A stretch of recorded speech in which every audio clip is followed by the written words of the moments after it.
आमर पूर्वतन विधायक जो भली भाव में तथ्य न थाई गोटे अपप्रचार करुँच निंदा करुच्ची एवं आ गोटे निवेदन भी करुच्ची जे तथ्य रखी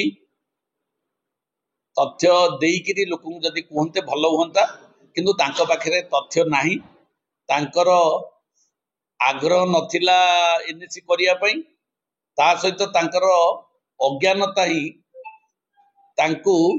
आज एभली मिथ्या अपप्रचार करिया को सुजोग देछि।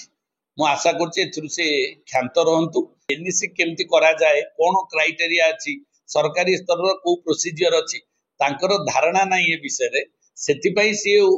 सस्ता राजनीति करिया पई कहले एबे कहले कोन ना मुख्यमंत्री करसत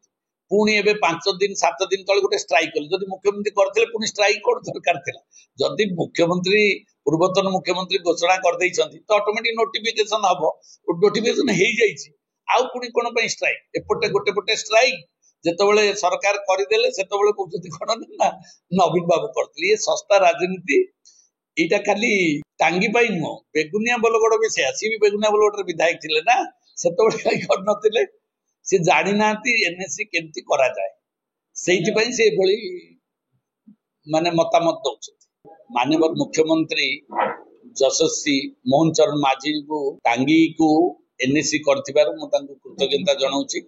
ता सहित नगर उन्नयन मंत्री श्रीयुक्त कृष्ण चंद्र महापात्र महोदय को कृतज्ञता दउछि। हमर प्रिय मान्यवर सांसद श्रीमती अपराजिता षडंगी महोदय को धन्यवाद दउ जे जहाउ तांको चेष्टा रे टांगी को एनएससी रो मान्यता मिली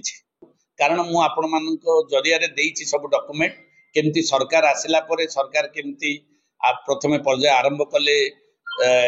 बेगुनिया बोलगड़ टांगी एनएससी करिया पई सरकार चिट्ठी मागिले एवं ता परवर्ती पर्याय रे टांगी ब्लॉक रु एवं बोलगड़ बेगुनिया ब्लॉक रु किभली भाव में डॉक्यूमेंट जाइछि एवं ताकू किभली भाव में सरकार कार्यकारी करछंती से विषय रे समस्त तथ्य मु आपन मानकु देइछि आ सेतरु आपन जानि परिबे जे को सरकार रे टांगी एनएससी हला एवं ता सहित मध्य बेगुनिया बोलगड़ रो भी तथ्य देइछि आपन मानकु चालिछि जो उद्यम बेगुनिया बोलगड़ पई जो एनएससी पई जो प्रोसेस चालिछि तार भी तथ्य देइछि एवं ताहा मध्य परवर्ती पर्याय रे ता कार्यकारी हबो। पूर्वतन मुख्यमंत्री घोषणा निर्वाचन घोषणा थिला कोनोसी कागज पत्र हेइ नथिला इटा 2/11/2024 रे सरकार तरफ मु देइछि चिट्ठी आपण मान पाखु आसीछि जे एनएससी रो समस्त कागज पत्र डॉक्यूमेंटेशन दबा पाई 2/11 ए प्रक्रिया आरंभ होला 2/11/2024 एवं परवर्ती पर्याय रे